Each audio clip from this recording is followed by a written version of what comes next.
গত প্রায় ৩১ ঘন্টার মধ্যে বাংলাদেশে অনুভূত হয়েছে চারটি ভূমিকম্প।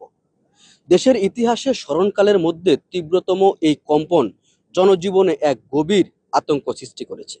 বিশেষ করে রাজধানী ঢাকা, নরসিংদী ও নারায়ণগঞ্জ সহ আশেপাশের এলাকাগুলোতে ক্ষয়ক্ষতির পাশাপাশি মানুষের মধ্যে বেড়েই চলেছে উদ্বেগ, উৎকণ্ঠা।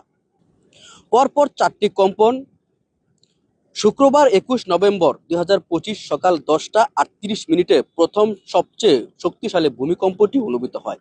রিক্টার স্কেল ৫.৭ মাত্রার এই ভূমিকম্পের উৎপত্তি ছিল নরসিংদীর মাধবদীতে। উৎপত্তি স্থল ভূপৃষ্ঠ থেকে মাত্র ১০ কিলোমিটার গভীরে হওয়ায় এর ঝুঁকি ছিল অত্যন্ত তীব্র।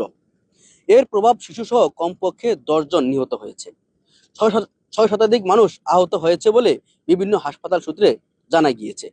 নিহতদের মধ্যে নরসিংদীতে ৫ জন, ঢাকায় ৪ জন এবং নারায়ণগঞ্জে ১ জন রয়েছে। আরও ৩বার মৃত ও মাঝারি মাত্রার ভূমিকম্প অনুভূত হয়েছে সকাল, সন্ধ্যা ও রাতে। আবহাওয়া অধিদপ্তর এটিকে আফটার শক বা পরবর্তী ঝুঁকি হিসেবে দেখলেও ঘন ঘন এই কম্পন জনগণের মধ্যে বড় বিপদের সংখ্যা তৈরি করেছে। অবকাঠামো ও শিক্ষা প্রতিষ্ঠানের পরিস্থিতি শুক্রবার ও শনিবারের ভূমিকম্পে ঢাকা ও পরবর্তী এলাকায় বেশ কিছু বহুতল ভবন ফাটল দেখা দিয়েছে এবং কিছু ভবন হেলে পড়ারও খবর পাওয়া গিয়েছে। জেলা প্রশাসকের প্রাথমিক প্রতিবেদনে ঢাকায় ১৪টি ভবনের ক্ষতির কথা জানানো হয়েছে। এই পরিস্থিতিতে ঝুঁকিপূর্ণ ভবন চিহ্নিত ও সেগুলোর নিরাপত্তা নিশ্চিত করা এখন একটি বড় চ্যালেঞ্জ। এদিকে শিক্ষার্থীদের নিরাপত্তা বিবেচনায় ঢাকা বিশ্ববিদ্যালয়ে আগামী ৬ ডিসেম্বর পর্যন্ত তাদের সব ক্লাস ও পরীক্ষা স্থগিত ঘোষণা করা হয়েছে।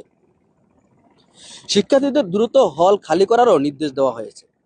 জগন্নাথ বিশ্ববিদ্যালয় ও বিকারুন্নেসা নুন স্কুল ও কলেজ সহ বিভিন্ন শিক্ষা প্রতিষ্ঠানও পরীক্ষা স্থগিত ও ছুটি ঘোষণা করা হয়েছে।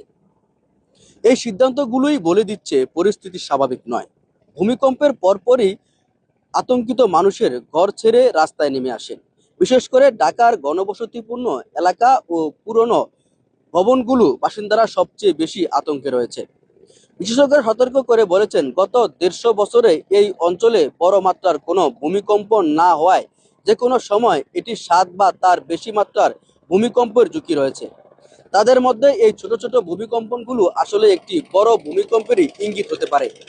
বিশেষজ্ঞরা আরও বলেছেন, ঢাকা শহরে ৭ বা তার বেশি মাত্রার ভূমিকম্প হলে শহরের হাজার হাজার ভবন ভেঙে পড়তে পারে।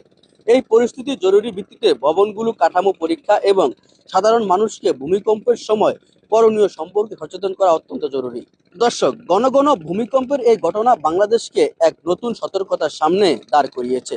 ক্ষয়ক্ষতি কমিয়ে আনতে সরকারি, বেসরকারি সকল প্রতিষ্ঠানকে দ্রুত এবং সমন্বিত পদক্ষেপ নিতে হবে। একই সঙ্গে নাগরিক হিসাবে আমাদের প্রত্যেককে দুর্যোগ মোকাবেলা সচেতন থাকা খুবই জরুরি।